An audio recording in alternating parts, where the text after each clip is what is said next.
चलें सर, इब्तिदा करते हैं। बिस्मिल्लाहिर्रहमानिर्रहीम। और सर आज की क्लास में इब्तिदा करते हुए पहला टॉपिक स्टार्ट करेंगे FAFR का। फिर वही रिपीट करूँगा, टेंशन नहीं लेनी, सिर्फ क्लासें तुम टाइमली पूरी लेते हुए जाओ। मेरी गारंटी है कि इंशाल्लाह CFAP 1 पास है। वन ऑफ दी पास करने के लिहाज से मैं कहूँगा आसान पेपर है, अगर इसको आपको स्मार्टली कवर करना, स्मार्टली पढ़ना आ जाए। तो आए सर, इब्तिदा करते हैं हम FAFR के पहले टॉपिक की। और पहला टॉपिक जो मैं शुरू करवा रहा हूँ, आप याद रखें सर, ग्रिड के हिसाब से इसको हिस्सा बनाया गया है IFRS 9 का। किसका हिस्सा बनाया गया है? IFRS 9 का हिस्सा बनाया गया है, लेकिन ये बनाया गया है ग्रिड के हिसाब से। ग्रिड क्या है सर हमारी, वो हम इंशाल्लाह देखेंगे। ग्रिड यूजुअली मैं FAR2 वगैरह में पहली क्लास में कराता हूँ, यहाँ पर अब पहली क्लास में नहीं, यहाँ पर हम जाएंगे पासिंग क्लासों में। आपको बताएंगे कि पेपर के हिसाब से किस किस के ऊपर फोकस रखना है। तो आए सर, पहला टॉपिक बचपन में भी तुम लोग पढ़ चुके हो सर। बचपन मतलब क्या है आपका यहाँ पर सर? CA का बचपन। किसका बचपन?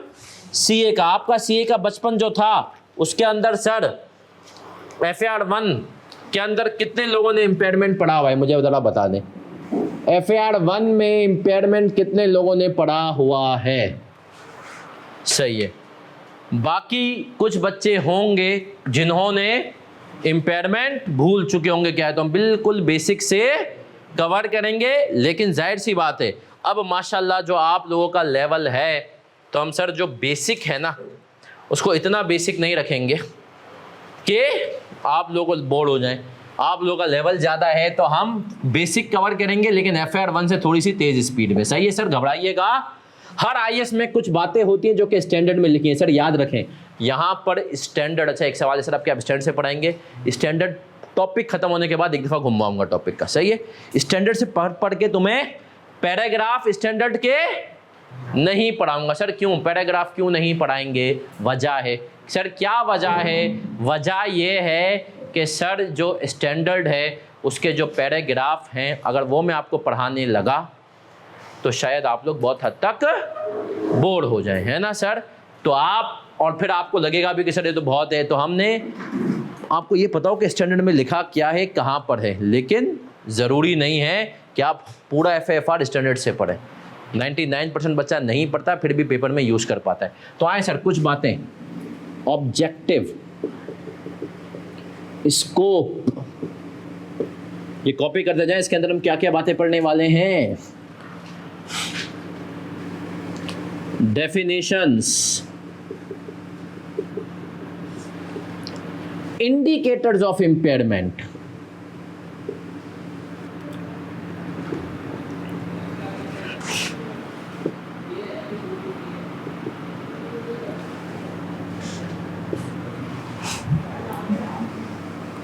Cash generating unit,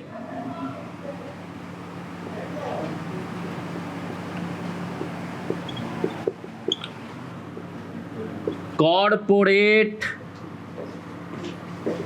assets,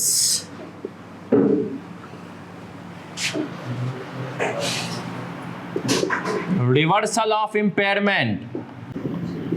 sir कुल मिला के हम इसमें 8 बातें पढ़ेंगे, और 8 बातें पढ़ते ही हमारा ये टॉपिक इंशाल्लाह खत्म हो जाएगा। सही है सर?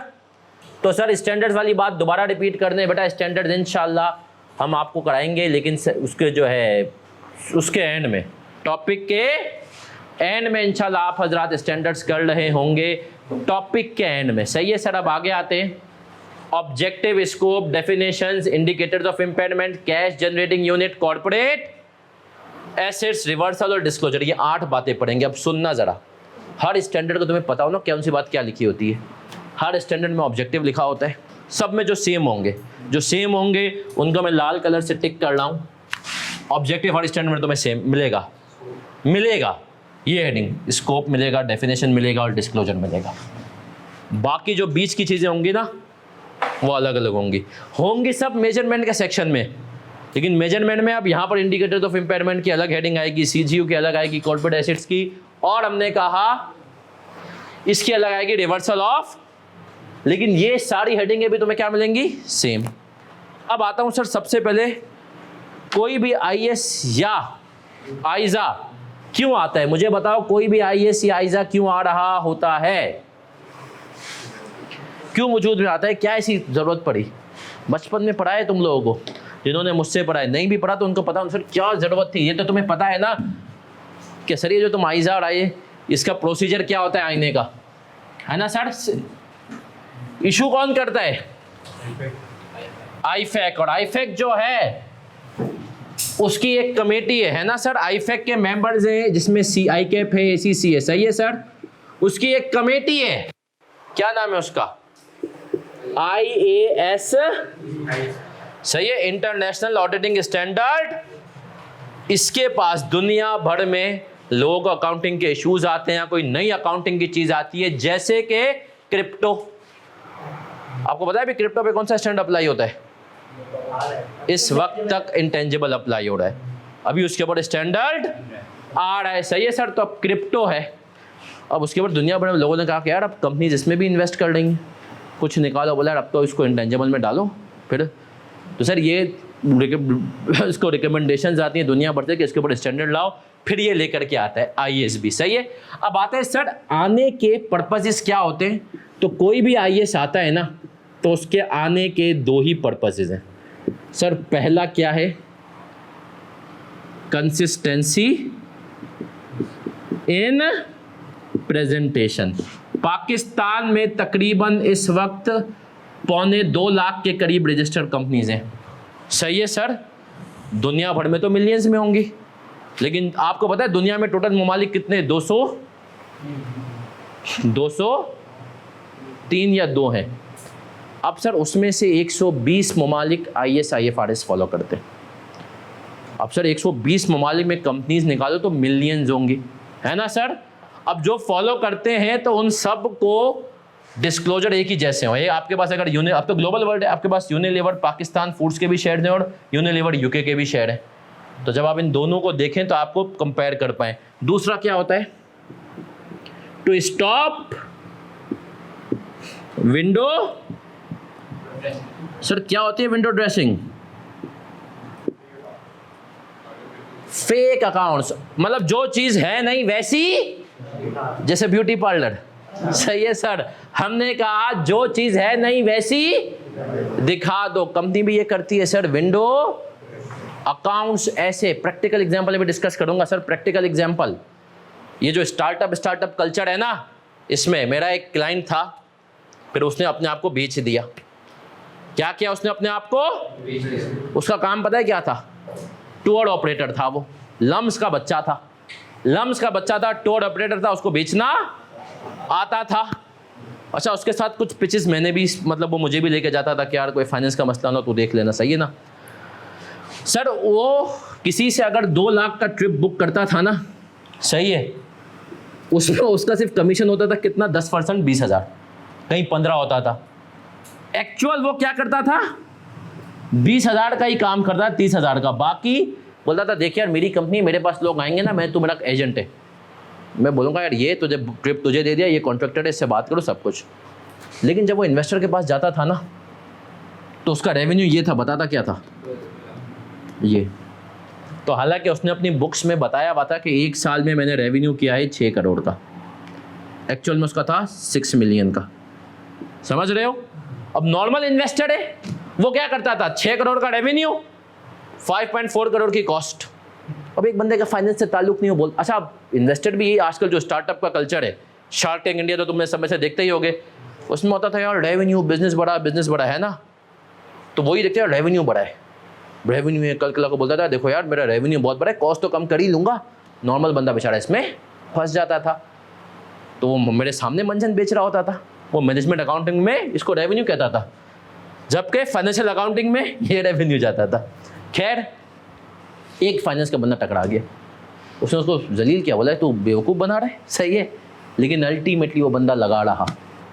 उसने 7 करोड़ रुपए की गुडविल में स्टार्टअप बेचा, मुझसे छोटा, मैं 33 साल का हूँ, वो भी 32 साल का है। 7 करोड़ रुपए की गुडविल में स्टार्टअप बेचा मतलब प्रॉफिट कमाया, और जो नया जिसको बेचा है ना वो सिंगापुर और बांग्लादेश की कंपनी है।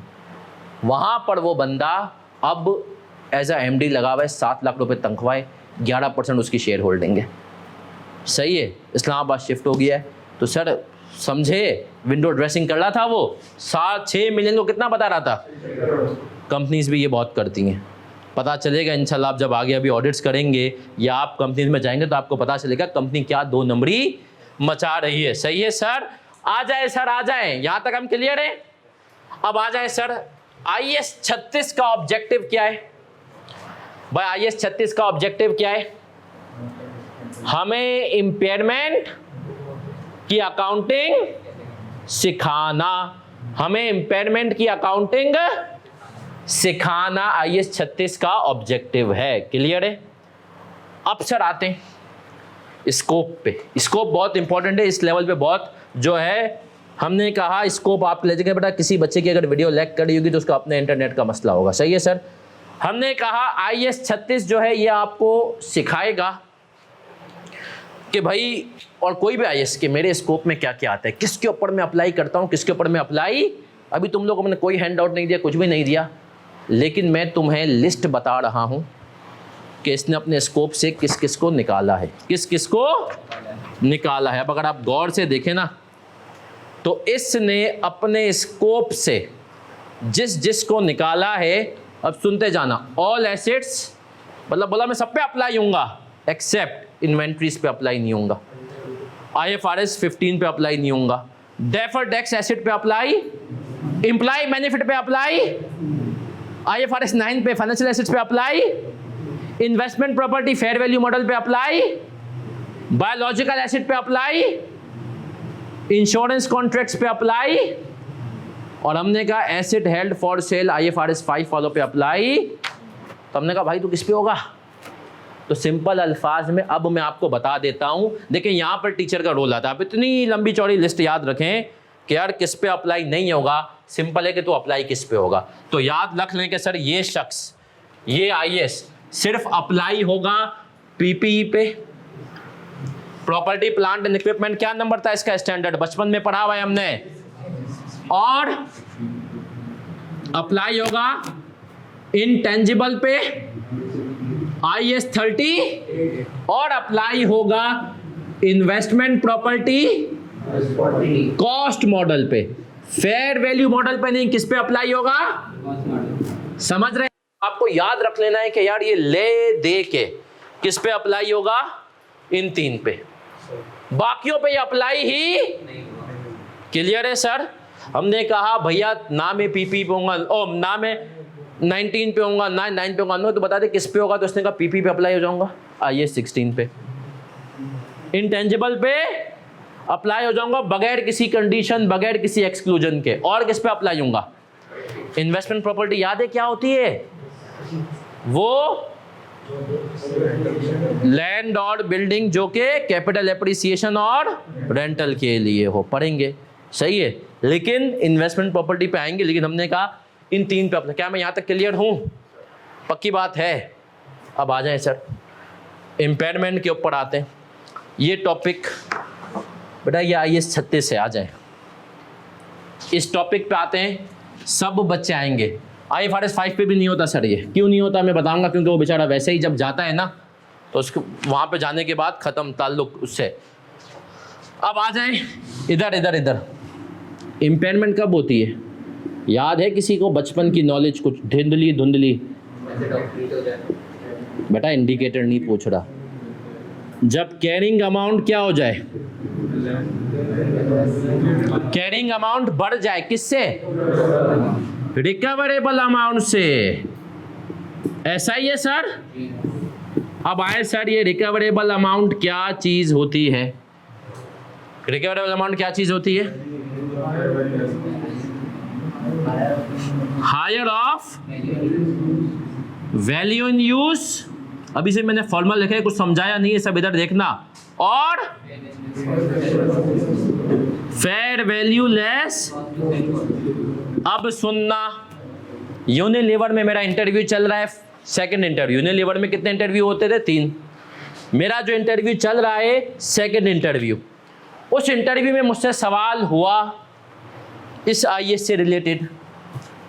बोला कि यार हमें इम्पेयरमेंट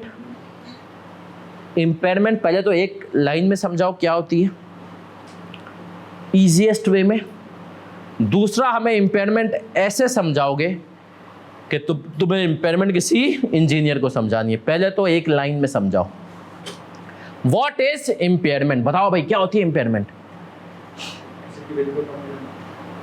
एसिड की वैल्यू में कम हो जाना। ओके देखो यूनिलीवर क्या होता है, इंटरव्यू में कौन कौन था? हेड ऑफ इंटरनल ऑडिट जो कि आईसीएमए का क्वालिफाइड बंदा था, डायरेक्टर फाइनेंस लम्स की बीएस की भी खातून एक्सपीरियंस, सीएफओ वो भी डायरेक्टर ही था खैर, बांग्लादेश का चार्टर्ड अकाउंटेंट। ये 3 लोग बैठे हुए हैं, सही है। और मुझे कहा कि यार हमें ऐसे समझाओ जैसे कि हम कौन है, इंजीनियर हैं, और 1 लाइन में। पहले तो हम बताओ इम्पेयरमेंट, अगर मैं what is impairment in 1 line क्या होती है? तुक्का। देखो तुक्का मारना सीखो सर, यही चीज जिंदगी में तुम्हें यही करना है आगे जाके इंडस्ट्री में, मुंह की कमाओगे। आई मीन जो फेंक सकोगे, जो करोगे ना उसी पे। क्या होती है तुक्का? गलती हो, एसिड की वैल्यू कम हो जाना। तू मना कर रहा है, नहीं क्या होगा ऐसे ही बता दे। इम्पेयरमेंट नहीं, तू नहीं, आगे वाला क्या होती है? मार्केट में बेचने जाए, जितने में आपके हाथ में उससे कम पैसे मिले। चले जितने में आपके हाथ में हो उससे कम पैसे मिले, सही है। एसिड की वैल्यू कम हो जाना, बिल्कुल ठीक है। अब आए सर, मैंने इसका 1 लाइन जो है आंसर दिया, एसिड की बेनिफिट देने की सलाहियत में कमी। एसिड की, और यही सही जवाब था। पूछे कैसे? अब मैं आपको समझाता हूं। तुम्हारे पास कोई भी एसिड है, तुम्हारे पास मोबाइल है, उससे तुम 2 ही तरीकों से बेनिफिट ले सकते हो। एक यूज़ के, अब यूज़ हर किस्म का करोगे तुम, एक यूज़ करके, दूसरा बेच करके। कोई तीसरा तरीका है बेनिफिट लेने का? सर मतलब वही ना कि तेरे कोई और यूज़ कर रहा है, सही है। एक यूज़ से आप बेनिफिट ले सकते हो एसिड के, दूसरा बेच करके, ऐसा ही है। अब सर यूज़ में का ना हर तरह का, तू कर रहा हो, कोई और कर रहा हो, सब आ जाते हैं। अब इससे एक बात याद आ गई, मेरी ऑफिस में एक जगह में लिस्टेड कंपनी में फाइनेंस को ऐड कर रहा था। अब एक लड़का रोज लेट आए। अच्छा मैं भी लेट जाता था, लेकिन मैं जा सकता था, सही है। वो अक्सर मेरे भी बाद आए। एक दिन मैंने उसको बुला लिया, आप ही की तरह नौजवान था। मैंने कहा यार क्या वजह है तू रोज लेट आता है? बोलते हैं रात को मैं देर से सोता हूँ। मैंने कहा अच्छा। तो मैंने कहा क्या मोबाइल यूज़ करता है? तो बोलता है नहीं सर मैं मोबाइल रात को यूज़। तो उसके साथ उसका दोस्त था, उसने कहा हाँ सर ये मोबाइल रात को यूज़ नहीं मिस यूज़ करता है, सही है। तो सर वो मिस यूज़ भी किस में आ जाता है? यूज़ में, सही है। सर 2 ही तरीकों से बेनिफिट ले सकते हो, या तो इस्तेमाल करके या तो बेच के। तो मैंने पहली लाइन यूनिलीवर के इंटरव्यू में जवाब दिया कि एसिड की बेनिफिट देने की सलाहियत में कमी को मैं क्या कहता हूं? इम्पेयरमेंट। अब आ जाएं सर, एग्जाम्पल लेते हैं। ये कैमरा लगा हुआ है सामने केएनएस का। हमने कहा कि सर ये कैमरा केएनएस की बुक्स में आ रहा है 2 लाख रुपए में। कितने में आ रहा है? सपोज करें कितने में आ रहा है? अब सर साजिद ने कहा यार इस कैमरे से मुझे बेनिफिट कितने मिलेंगे? वैल्यू इन यूज सीखेंगे अभी कैसे निकालते हैं, इस्तेमाल करूंगा तो। सर साजिद ने कहा कि यार इस्तेमाल करूंगा ना तो मुझे 1.5 लाख तक के बेनिफिट मिलेंगे। कितने के मिलेंगे? 1.5 लाख तक के बेनिफिट। बोला अच्छा। और बोला यार अभी ये जाकर मैं बेचूं तो सदर वदर में कहीं जा करके। तो सर साजिद ने कहा यार 1.80 में बिकेगा, 5,000 रुपए का कोई किराया लग जाए या कोई कमीशन लगे, कुछ भी लगे। सर ने कहा 1,75,000 रुपए में ये स्टैंडर्ड यहां पर आ जाएगा। बोलेगा सर देखें एसिड आप लेते क्यों है? बेनिफिट मिले। कितना मिले? बेनिफिट। बोला सर आपकी बुक्स में 2 लाख का एसिड आ रहा है, इसका मतलब ये है कि ये एसिड कितने के बेनिफिट देगा? जबकि ये एसिड मैक्सिमम कितने के बेनिफिट दे सकता है? 75,000 के। तो इसका मतलब ये है कि ये एसिड जो है इसकी 25,000 से बेनिफिट देने की सलाहियत में क्या आ गई? कमी आ गई। ये क्या हो गई? इम्पेयरमेंट। एसिड की बुक में बेनिफिट देने की सलाहियत में कमी को क्या कहते हैं? इम्पेयरमेंट। आपकी बुक्स में ये कैमरा 2 लाख का हो ही नहीं सकता क्योंकि आपने लिया था बेनिफिट लेने के लिए। 2 लाख बता रहे हैं 2 लाख तक के बेनिफिट देगा। नहीं सर, ये 2 लाख के बेनिफिट नहीं देगा। या ये मैक्सिमम बेचोगे तो कितने के बेनिफिट देगा?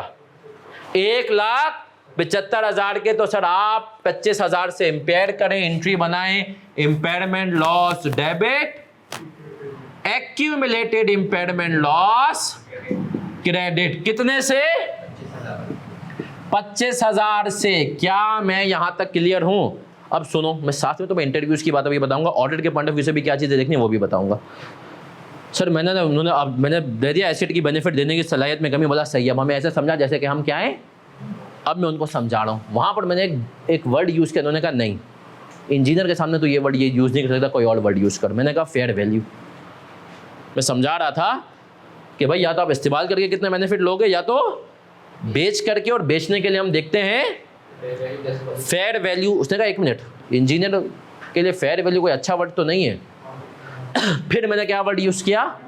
Market value. तो यहां तक हम क्लियर हैं तो बढ़े आगे। ये उम्मीद करता हूं अगर आपको किसी को कॉपी वॉपी करना है तो कर ले, नहीं तो हम ऑनलाइन वाले बच्चे अगर हम क्लियर हैं तो हमारा कोड होगा CC बोले तो क्रिस्टल क्लियर।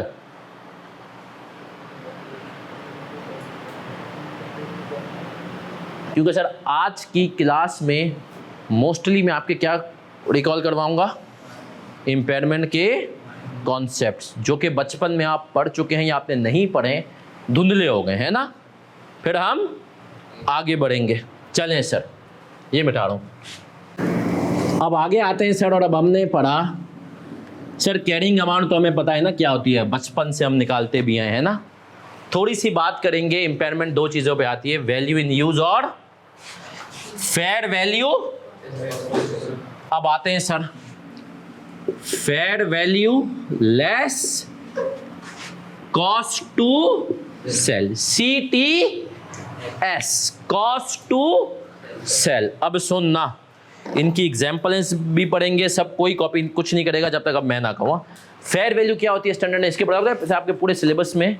एक पूरा IS है, IFRS 13, जिसको मैं इसी के साथ कवर करा दूंगा आगे जाके सवाल में। फेयर वैल्यू, इसमें कभी कभी आप देखोगे IFRS 9 के साथ हम IS 21 भी कवर कर देंगे, बीच में घुसेगा तो हम वहीं पे कवर कर देंगे। लेकिन अभी इस IS ने अपनी फेयर वैल्यू डिफाइन की। इसने कहा यार फेयर वैल्यू क्या है? एक तो आपके दिमाग में है मार्केट प्राइस, ऐसा ही है। इसने कहा देखो मार्केट प्राइस तो फेयर वैल्यू है, इसके अलावा भी एक चीज़ फेयर वैल्यू है। पूछो क्या? फेयर वैल्यू तो मार्केट प्राइस होती है।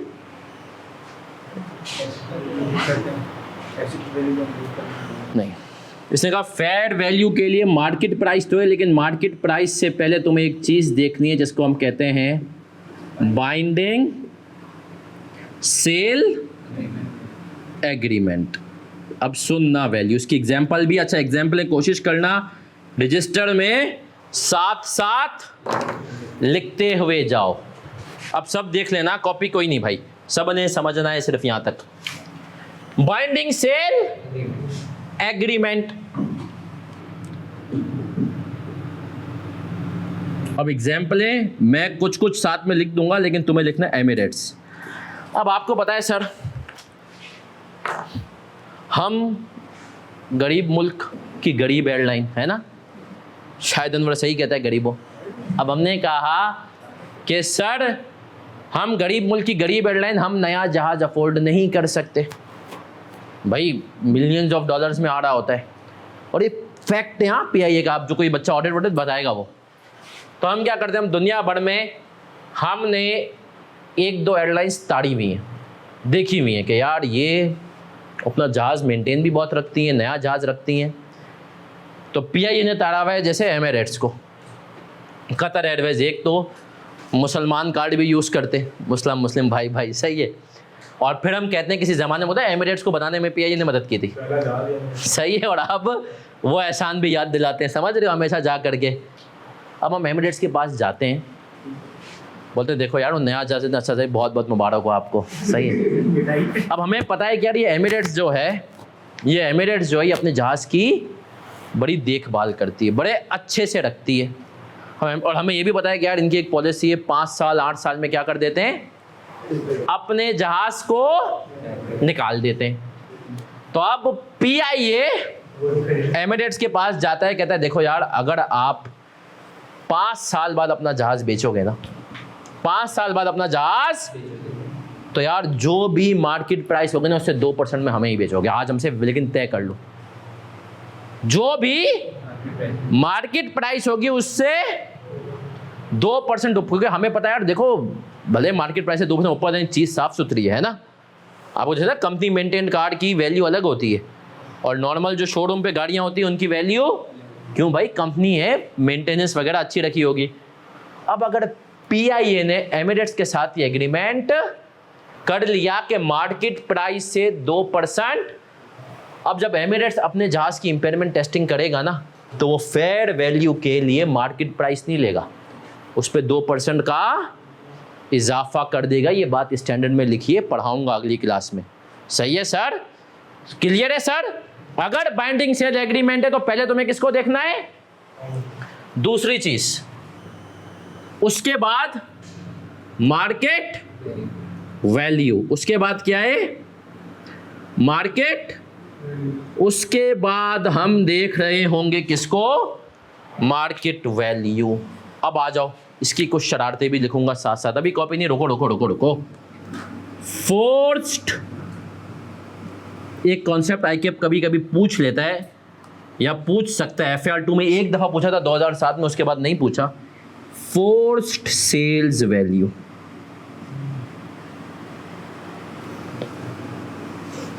पहले तो समझो ये क्या होती है, नाम से समझ गए होगे क्या होती है, नाम से। फोर्स्ड सेल्स वैल्यू क्या होती है, जबरदस्ती गन पॉइंट, चोर आया लूटने, चोर लूटने आया और उसने बोला यार देख मैं चोरी नहीं कर रहा हूँ, लूट नहीं रहा हूँ, एक काम ये कर, मोबाइल निकाल, कौन से गन पे दिखा के बोल रहा है 2000 में दे दे, दे दोगे ना। ये एक फोर्स इफेक्टिवली सर यही। अब देखो जरूरी नहीं है कि फोर्स ऐसे ही हो बदमाशी। अब ये कहाँ होती है फोर्स सेल्स वैल्यू, मैं आपको बताता हूँ। इमीडिएटली आपको कहीं जाना हो, अब तो माशाल्लाह बड़ा अच्छा है, अब तो बड़ा अच्छा दौर चल रहा है, बड़ा अच्छा ज़माना चल रहा है। आप लोग तो बहुत छोटे होंगे, हम उस टाइम पे मैं बड़ा था जब 2008 से 2013 हमने पीपल्स पार्टी की हुकूमत देखी है। आर्टिकलशिप CA हमारा तो उस दौरान में गुजरा है। अनफॉर्चुनेटली मुझे के बाद फिर से वही हुकूमत नज़र आती हुई नज़र आ रही है। अब सर उस ज़माने में पर्चियाँ तो यूँ बढ़ती थी, उस ज़माने में PwC के पार्टनर्स को भी पर्चियाँ आई हैं कराची में। मतलब हाँ भाई खूब कमा रहे हो। अब देखो PwC का माइंड सेट देखो, ये CA का माइंड होता है।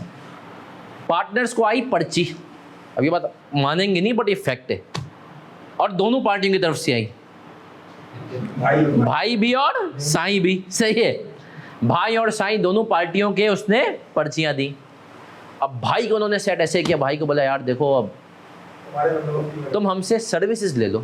तो सर्विसेज क्या, आपको याद हो किसी ज़माने में मिनी बजट दे देते हुकूमत को, जाके मिनी बजट सबसे पहले जाके एक ही पार्टी देती थी भाई हुकूमत को जाके। तुम्हें क्या लगता है इनके पास इतनी कैपेबिलिटी थी, वो कहाँ बनता था मिनी बजट। सही है। फिर दूसरी जो पार्टी थी उनको बोला यार हम चुंदरी के रोड पे पीछे लियारी तुम्हारा है। सही है। और ये हुआ है, एक पार्टनर को आई है उस ज़माने से, अब वो अल्लाह का शुक्र अदा करता है कि पर्ची आई है, क्योंकि उसको उस ज़माने में पर्ची आ गई, वो भाग गया कनाडा और आज वहाँ पे बहुत खुश है। सही है। तो आप उसको पर्ची आई, तो फिर वहाँ पर ये लोग बैठे और उन्होंने कहा कि यार बुलाया, कहा यार ये जो स्टेट डिपार्टमेंट होते हैं ना, इनकी कुछ फिजिबिलिटीज़ होती हैं, ये मसाइल होते हैं, उनको हम देखेंगे फ्री में, हमारे बंदों को प्रोटेक्शन चाहिए। समझ रहे हैं। लेकिन सर सपोज करें किसी आम आदमी को, शरीफ आदमी को, चाहिए, वहाँ पर तो शरीफ लोग नहीं थे, लेकिन अगर किसी शरीफ आदमी को अगर पर्ची आ गई और वो बोल रहा है कल मुझे भागना है, उसको पता है कि यार मेरे पास गाड़ी है, उसकी वर्थ है 2 बट ये 2.5 हो सकता है आने में 2 दिन 3 दिन 1 हफ्ता लग जाए। उसने ये बोला आज रात के 12 बजे तक जो हाईएस्ट ऑफर होगी ना उसको बुलाऊंगा और कल सुबह आके दे दूंगा। आज रात के 12 बजे उसको हाईएस्ट ऑफर आ रही है 2.2 मिलियन की। उसको पता है यार 2.5 मिलियन मार्केट वर्थ है, 2-3 दिन में इतना ग्राहक आ जाएगा। आज बेचना है, घर बेचना है, आप घर में तो 3-3, 4-4 महीने लग जाते हैं। तो आज बेचना है तो आज बेचने की वैल्यू को इमरजेंसी में जल्दी बेचने की वैल्यू क्या कहते हैं? Forced sales value. या गवर्नमेंट आपकी कोई प्रॉपर्टी हथिया रही है, नेशनलाइजेशन हो रही है, वो भी आपको बोलेगी तेरे नहीं सुनेंगे, उसको हमें कंसिडर नहीं करना।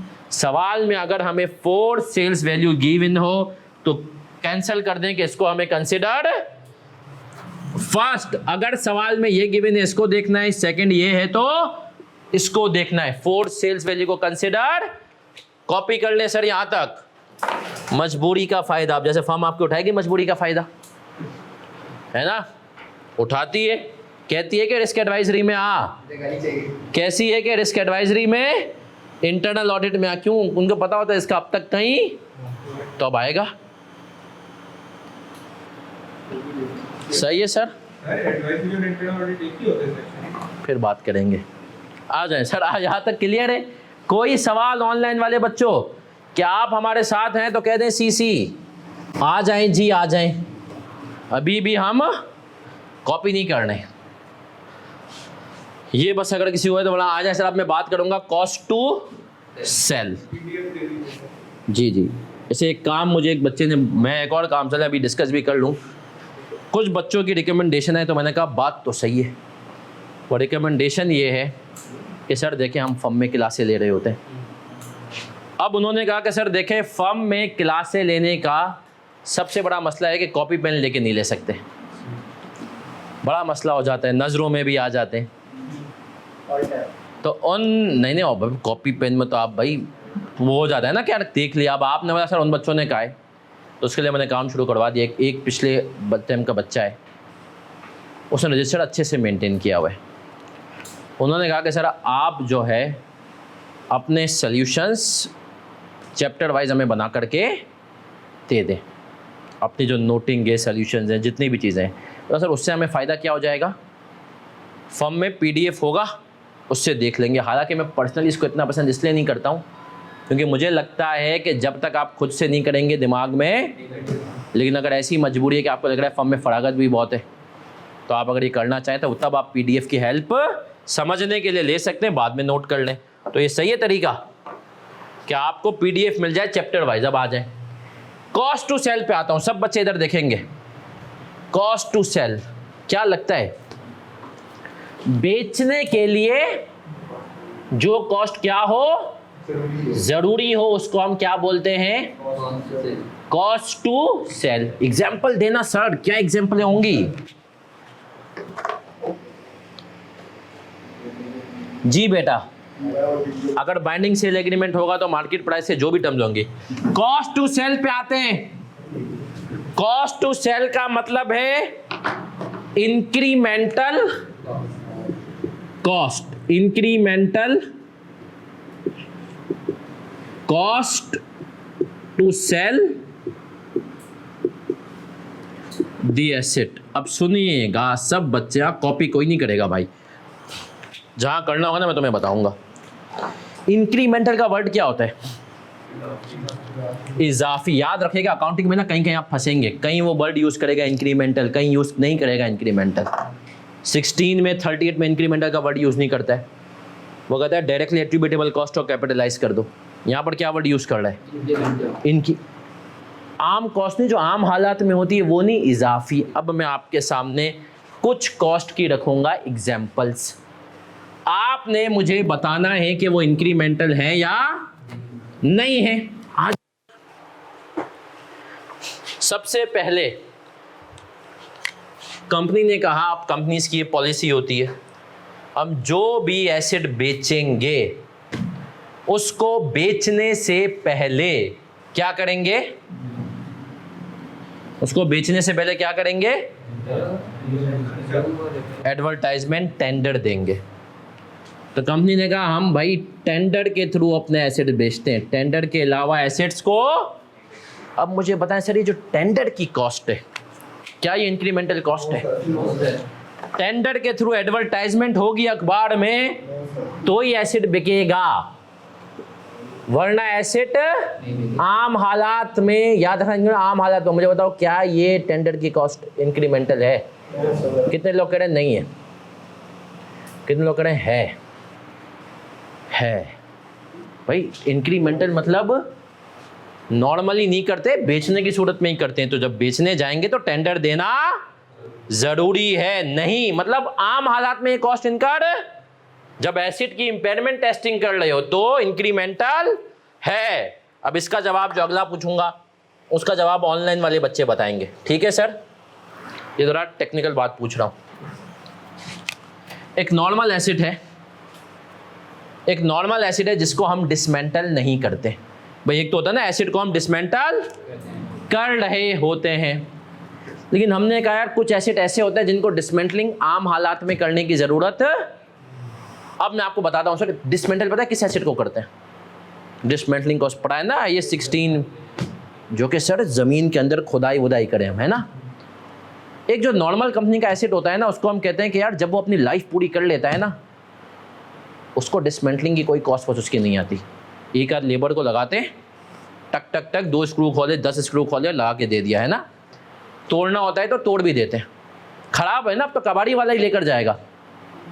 लेकिन हमने कहा एक एसिड है जिसकी लाइफ अभी पड़ी हुई है 15 साल, हमने सोच लिया है कि हम डिसकंटिन्यू, फॉर एग्जांपल यूनिलीवर ने कहा लक्स को नहीं बनाएंगे, अब खत्म, अब आवाम आ गए लाइफ बॉय पे।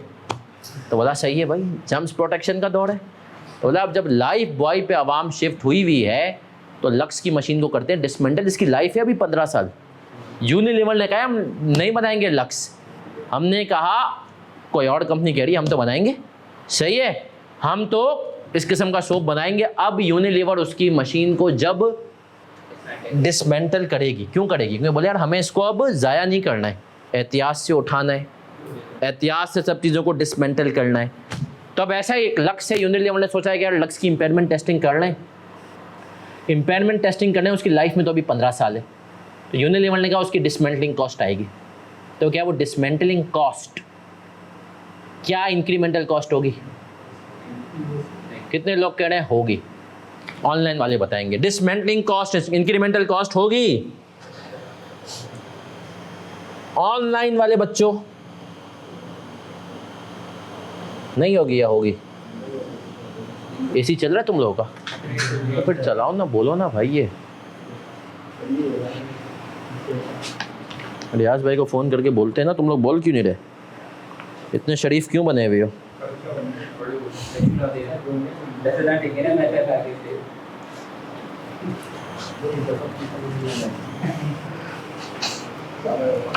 क्या हम यहाँ तक सर इंक्रीमेंट, अच्छा कितने लोग कह रहे हैं फिजिकल में से कि डिसमेंटलिंग कॉस्ट इंक्रीमेंटल कॉस्ट है? रियाज भाई एसी तो चलवा दी नीचे के यार, नीचे के एसी चलवा दें रूम 4 के। जी जी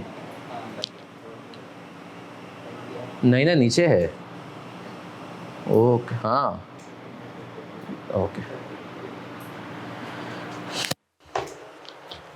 तुम्हारे एसी ना चाहे थोड़ी कि इसकी इंपेयरमेंट नहीं हुई है, आ जाए। टेंडर है सर, हमने कहा डिसमेंटलिंग कॉस्ट भी इंक्रीमेंटल कॉस्ट है। क्यों है सर? हमने कहा आम हालात में ये एसिड को लाइफ के बीच से निकाल रहे हैं तो ये इंक्रीमेंटल कॉस्ट है। अब सुनना, सबकी तवज्जो इधर। अगर एक एसिड है जिसकी कॉस्ट में ऑलरेडी कैपिटलाइज हुई हुई है तो फिर क्या इंक्रीमेंटल होगी? तो हमने कहा डिसमेंटलिंग कॉस्ट जो है, अगर सवाल में तुम्हें कुछ नहीं बता रहा तो इसका मतलब है कि डिसमेंटलिंग कॉस्ट कौन सी कॉस्ट है? अगर ये कह देना कि एसिड की कॉस्ट में, इसके आगे लिख लो डिफॉल्ट, डिफॉल्ट में डिसमेंटलिंग कॉस्ट क्या है? एसिड की कॉस्ट के अंदर अगर वो तुम्हें कह दे कि ये शामिल है तो फिर ये इंक्रीमेंटल नहीं है। क्या मैं यहाँ तक क्लियर हूँ? नहीं, बाय डिफॉल्ट सवाल में हमें बताएगा। देखो I-60 कहता है कि होनी चाहिए, लेकिन उसने कहा ना हर एसिड को डिसमेंटलिंग की जरूरत, किसी किसी को डिसमेंटलिंग की जरूरत होती है, हर एसिड को डिसमेंटलिंग की जरूरत नहीं होती। क्या मैं यहाँ तक क्लियर हूँ? पक्की बात है? चले सर आगे बढ़ते हैं। इसी में सवाल है सर, जैसे अभी हमने पहले कोई डिस्पेंडिंग कॉस्ट से चले, लेकिन जैसे गवर्नमेंट का कोई रूल आया कि आपको ना फिर बाद में ये डिस्पेंडिंग करना ही पड़ेगा, कोई ऐसी पॉलिसी वगैरह है, तो फिर हम उसको कॉस्ट में कैपिटलाइज करेंगे ना? सर एक सवाल आया है कि सर हमने इनिशियली डिसमेंटलिंग कॉस्ट को इनकर नहीं रिकॉर्ड नहीं किया था एसेट में, अचानक से गवर्नमेंट का रूल आ गया कि आप डिसमेंटलिंग कॉस्ट को एसेट की कॉस्ट का हिस्सा, तो क्या हम शामिल करेंगे? बिल्कुल शामिल करेंगे, बिल्कुल। क्या मैं यहाँ तक क्लियर हूँ? सर किसमें शामिल करेंगे, इंक्रीमेंटल कॉस्ट में या एसिड की कॉस्ट में, एसिड की कॉस्ट में। फिर इम्पेयरमेंट में भाई अगर चलाना ऐसे सारे बेटा तो तेरे लिए ना अलग से क्लास में शायद अनवर को बिठाना पड़ेगा। इसकी ये वाला भी देख ले, ये बाकी भी जो है पीछे से देख बंद तो नहीं है। चलें सर आगे बढ़े, यहां तक क्लियर ना? अब एक और शरारती सवाल, सबने बड़े गौर से सुनने सर, ये कॉन्सेप्ट आपके जो है ना अगर क्लियर होंगे ना तो इंशाल्लाह आगे कोई मसला ही नहीं होगा आपको। सब बच्चे इधर। सर अभी आप लोग जाएंगे और जब ऑडिट करेंगे तो आपको पता है ऑडिट में आप दो एरियाज की 100% वाउचिंग करते हैं। जो बच्चे फर्म में पढ़ाने उनको पता होगा। लीगल और इंश्योरेंस नहीं,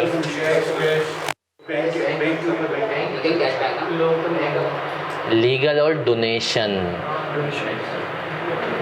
जाया ये फर्म में जो पेल रहे हो ना सब नजर आ रहा है ना? देखिए डोनेशन मतीन ने बता दिया, लेकिन ये बाकी है ना पेल रहे हो फर्म में, है ना महमूद? कि भाई पेलम पाली चालू हो, है ना? डोनेशन भी हमने अब आना है सर। अच्छा क्यों करते हैं? पता है क्यों करते हैं? ये बेटा अच्छे ऑडिटर भी बनो, फर्म नाम कमाओ। देखो नहीं फर्म खुद ही करते हैं, मेरे साथ एक बन भी बताता हूँ मैं। खैर भाई लीगल की इसलिए करते हैं कि कंटिंजेंट लाइबिलिटीज पता चले। पढ़ा है 37, ये बेटा 37 में ना सीए फाइनल में ऑडिट के अंदर घुस रहा है वो वैसे बोलते हैं लीगल की इसलिए करते हैं ताकि पता चले कि कंपनी ने किसी लॉयर को फीस पे की है तो भाई क्यों पे की है, कोई कंटिंजेंट लाइबिलिटी तो नहीं है जो अनडिस्क्लोज्ड है।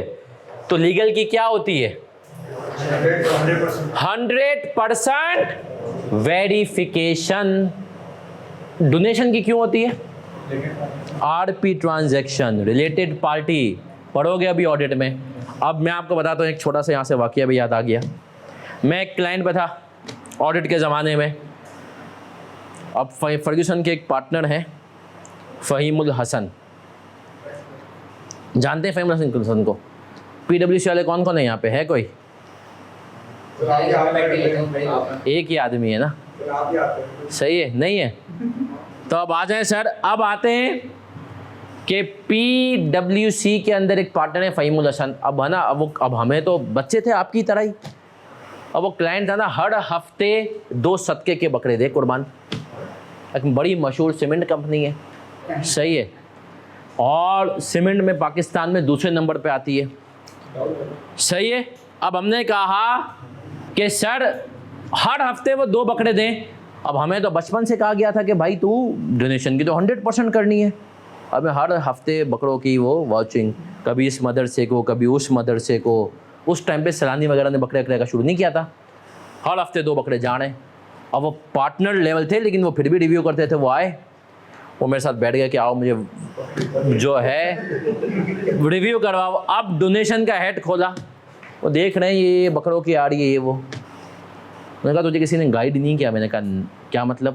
बोला जॉब इंचार्ज को बोला। अब आपकी डर भी लगता है कि यार कुछ भंड तो ना हो कि जॉब इंचार्ज भी फंसे, वो मुझे बाद में सुनाएगा, ये तो चले जाएगा पार्टनर अभी, सही है। जॉब इंचार्ज को बोला यार तुम लोग पागल हो। पार्टनर ने कहा बच्चे की मेहनत करवा रहे हो। बोला यार अगर हर हफ्ते इनको 2 बकरे देने हैं तो बच्चे को बोलता कि वाउचर सारे देख ले, अमाउंट टोटल करके एक साथ लिख दे कि भाई पूरे साल के 104 बकरे हैं। बोला इस बेचारे ने 52 वाउचर बनाए यार। तो इतना भी गधा नहीं होना है, जैसे मैं था सही है, ऐसा कोई कहानी आ जाए ना कि हर हफ्ते 2 बकरे जा रहे 3 बकरे, तो भाई उसको एक साथ करके बता दो। सही है, थोड़ा सा स्मार्ट वर्क। तो सर खैर हम लीगल और अब ये जो लीगल के बाद से लीगल ना कंपनी क्या करती है, अपने पास ना लॉयर्स को रिटेनरशिप पे रखती है। रिटेनरशिप क्या होती है सर, कि भाई तुझे हर महीने के 25,000 30,000 रुपए देंगे ही देंगे, चाहे काम हो या ना हो। काम हुआ तो कर लेना, नहीं तो ऐसे ही। सही है, मतलब हम चाहते हैं कि यार एक बंदा हो ना जिसको हमारे पास हो, जब भी फौरन से मसला हो तो उससे राब्ता करें। अब हमने कहा, कंपनी ने कहा कि यार हम जो भी एसेट बेचते हैं ना तो उसका भी एक प्रॉपर सेल एग्रीमेंट बनाते हैं। कौन बनाते हैं? और सेल एग्रीमेंट जब बनता है तो सेल एग्रीमेंट बना रहा होता है लॉयर ऑन रिटेनर। वो लॉयर बनाता है जिसको हम हर महीने 25,000 हम बोलते हैं देख भाई अभी जो काम है ना, काम तो कोई है नहीं तो तू ये एग्रीमेंट बना दे। वो बनाता है। अब मुझे बताओ क्या ये इंक्रीमेंटल है? नहीं सर, ये इंक्रीमेंटल नहीं है। क्यों नहीं है? देना ही है। अब आ जाओ, ये लॉयर भी थोड़ा चौड़ा है। इसने कहा भाई देखो जिस महीने तुमने ये बोला ये सेल एग्रीमेंट बनाना मेरा काम नहीं है, तुमने बनाया ना तो वैसे तो मार्केट में मैं 40,000 का बनाता हूँ, तुम्हारे लिए 25 तो फिक्स ले रहा हूँ लेकिन 5,000 रुपये ऊपर लूंगा। तो अब वो जो 5,000 ऊपर है वो क्या हो जाएंगे? इंक्रीमेंटल हो जाएंगे। तो क्या मैं यहाँ तक क्लियर हूँ सर? कॉस्ट टू सेल में कौन सी कॉस्ट आएगी? इंक्रीमेंटल। ये कुछ एग्जाम्पलें दी। अब हम आएंगे सर,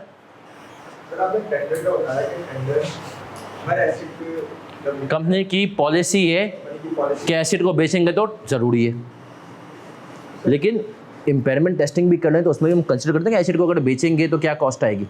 तो जब कॉस्ट आएगी उसको सेलिंग प्राइस से माइनस करेंगे तो नेट कितना बेनिफिट मिलेगा। पर्पस समझ रहे हो? बेचने के बाद नेट बेनिफिट।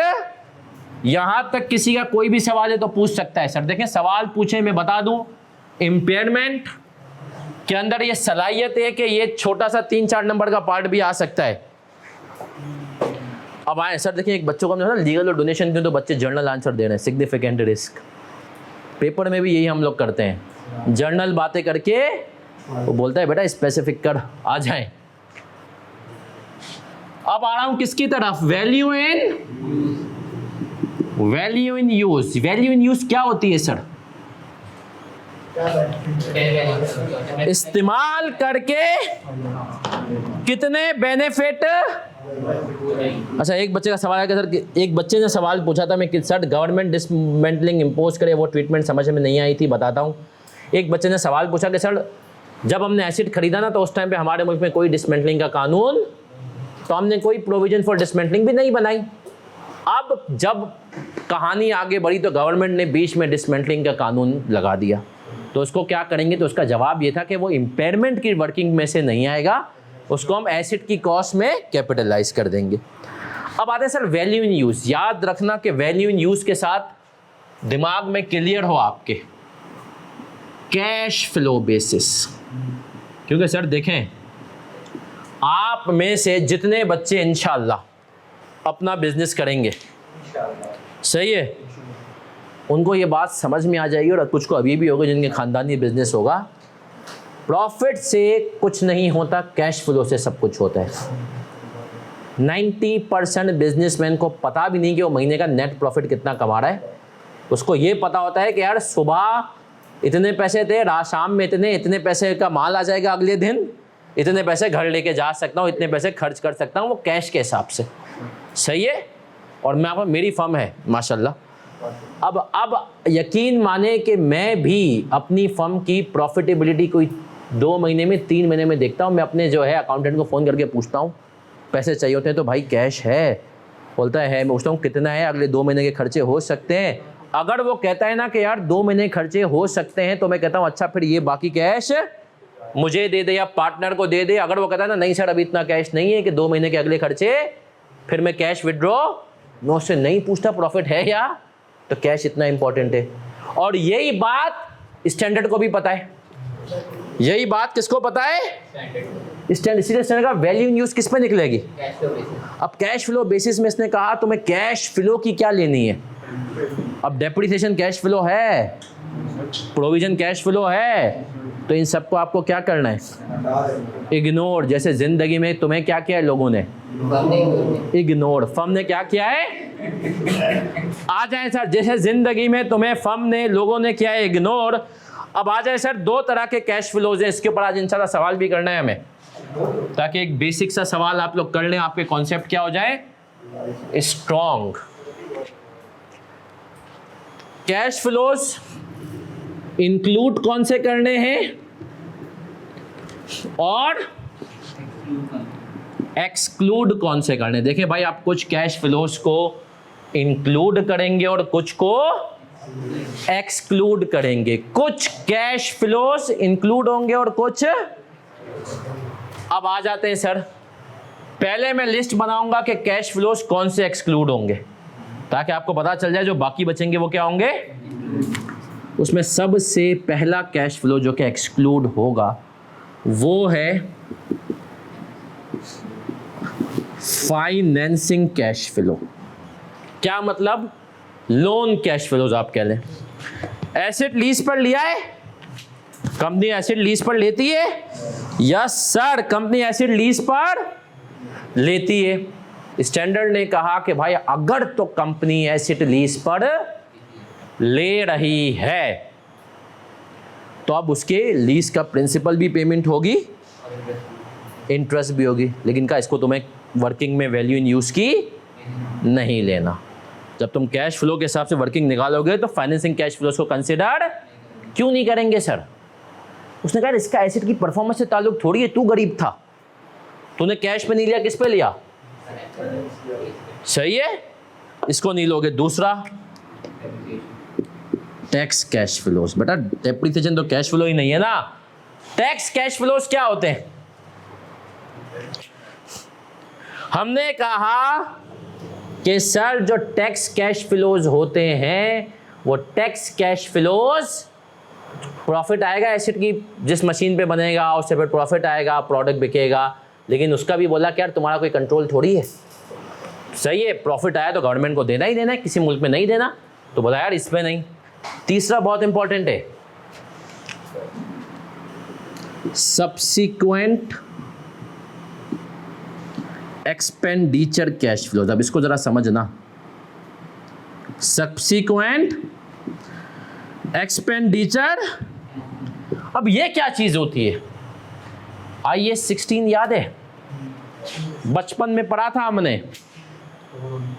क्या होता है 16? PP है ना। वो एक वर्ड यूज करता है कि भाई सब्सिक्वेंट एक्सपेंडिचर्स। क्या होते हैं सब्सिक्वेंट एक्सपेंडिचर्स? तो का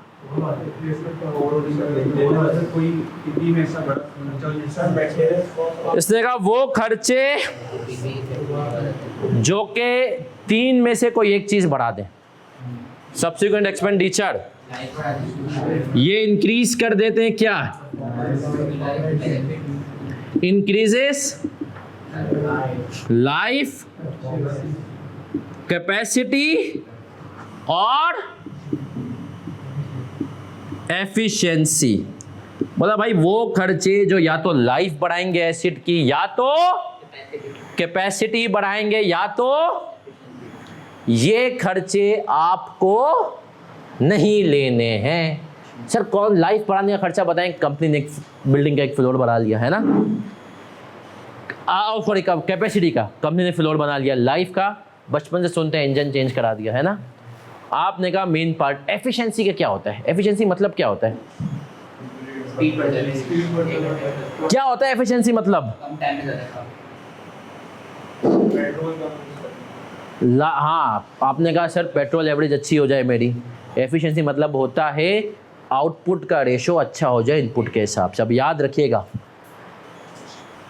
इमूवेबल एसेट में कैपेसिटी बढ़ती है, मूवेबल एसेट में मशीन की एफिशिएंसी बढ़ती है। मशीन की हम ये नहीं कहेंगे कि मशीन पहले जो है 1 घंटे में 60 यूनिट बना रही थी, हमने एक पुर्जा चेंज किया तो मशीन 1 घंटे में 70 यूनिट बढ़ा, तो हम नहीं इसकी कैपेसिटी बढ़ गई, इसकी एफिशिएंसी बढ़ गई। क्या बढ़ गई इसकी? एफिशिएंसी। बोला ये सब्सिक्वेंट एक्सपेंडिचर वो होता है जो कि इन तीनों में से किसी एक को बढ़ा दे। अब इसकी वजह से खर्चा होता भी है और पैसा ज्यादा आता भी है, कैश आउटफ्लो भी होता है। और मानते हो? इसने कहा इसको भी कंसीडर क्यों नहीं करना। देखो क्यों का सवाल जरूरी है, क्यों नहीं करना भाई? बोला बेटा तू एसिड को आज जिस कंडीशन में है ना, उस कंडीशन में उसकी इम्पेयरमेंट टेस्टिंग कर रहा है। अगर तू कंडीशन ही बदल देगा खर्चा करके तो फिर तो एसिड चेंज हो गया ना भाई। और आखिरी कैश फ्लोज हैं, cash flows pertaining to past expenditure. बोला भाई ये वो कैश फ्लोज हैं जो कि पास्ट एक्सपेंडिचर्स या हम कहते हैं इनकम। सुनना, तुम हमेशा वैल्यू न्यूज में कैश फ्लोज देखते हो फ्यूचर के, आगे क्या है, जो हो गया सो। अब एक तुम्हारा अकाउंट पेबल था एसेट से रिलेटेड की जो तुमने मेंटेनेंस करवाई थी, उसका अगर तुम्हें पिछले साल में, इस साल अगर उसका कैश फ्लो हो रहा है तो उसको तुम कंसिडर, क्योंकि उसका बेनिफिट कब मिल चुका है? पिछले साल में। सर देखिए मेरे पास 2024 के 31 दिसंबर को मैंने एक एंट्री बना दी थी। 31 दिसंबर को एक्सपेंस डेबिट पेबल क्रेडिट, ये मशीन का मेंटेनेंस था। और अब 31 दिसंबर 2024 में ही मैं इम्पेयरमेंट टेस्टिंग कर रहा हूं, तो इम्पेयरमेंट के लिए मुझे फ्यूचर के कैश फ्लो को देखना है, पास्ट को। लेकिन सर ये जो पेबल है, ये जो इसकी पेमेंट 2025 में होगी, सपोज करो 5 जनवरी कब हो रही है? 25 को हो रही है ना। अगर ये 5 जनवरी 25 को इसकी पेमेंट हो रही है तो हमने कहा पेबल डेबिट। अब देखा जाए तो ये कैश फ्लो है, लेकिन इसको कंसिडर, क्योंकि ये किससे रिलेटेड है? हम जब 31 दिसंबर को 24 को देखेंगे इम्पेयरमेंट टेस्टिंग, तो फ्यूचर के कैश फ्लोज को देखेंगे, पास्ट को। क्लियर है? अब आ जाते हैं इंक्लूड के कैश फ्लोज में कौन से आएंगे, इधर देख लें। इंक्लूड के कैश फ्लोज में सबसे पहले हमारे पास आएंगे यूज कैश फ्लोज। अगर आप कैसेट को यूज कर लें तो क्या होंगे? दूसरे डिस्पोजल कैश फ्लोज। भाई यूज में इनफ्लो भी आ गया, आउटफ्लो भी, इनकम भी, एक्सपेंस भी। दूसरे कौन से आ जाएंगे? Disposal cash flows. चलें सर, अब आप लोग जल्दी से कॉपी कर लें ये। अगर करना है तो फिर हम एक सवाल करेंगे ताकि हम चेक तो करें अब तक की जो बातें हमने की दिमाग में कितनी बैठी या नहीं बैठी, है ना। दोनों पॉसिबिलिटीज़ हैं। हाँ जी भाई, अल्टीमेटली एसिड को बेचना है, बेचोगे तो रेजिडुअल वैल्यू मिलेगी। हो सकता है डिस्पोजल के टाइम पे कोई कॉस्ट भी इनकर करनी पड़े।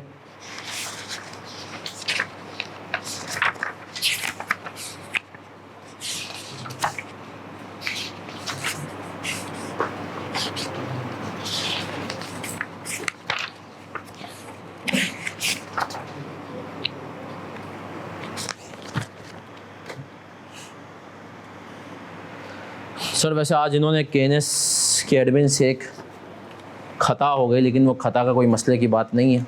वैसे तो हमारे पास इम्पेयरमेंट का एफएफआर लेवल का हैंड आउट अलग है। इनको मैंने कहा इम्पेयरमेंट का कॉपी करा दें, एफआर 1 वाला करा दिया। मैंने कहा चलें कोई मसला नहीं, टेंशन की मैंने कहा कोई बात नहीं सर, गलतियाँ है ना पहली है ना ही।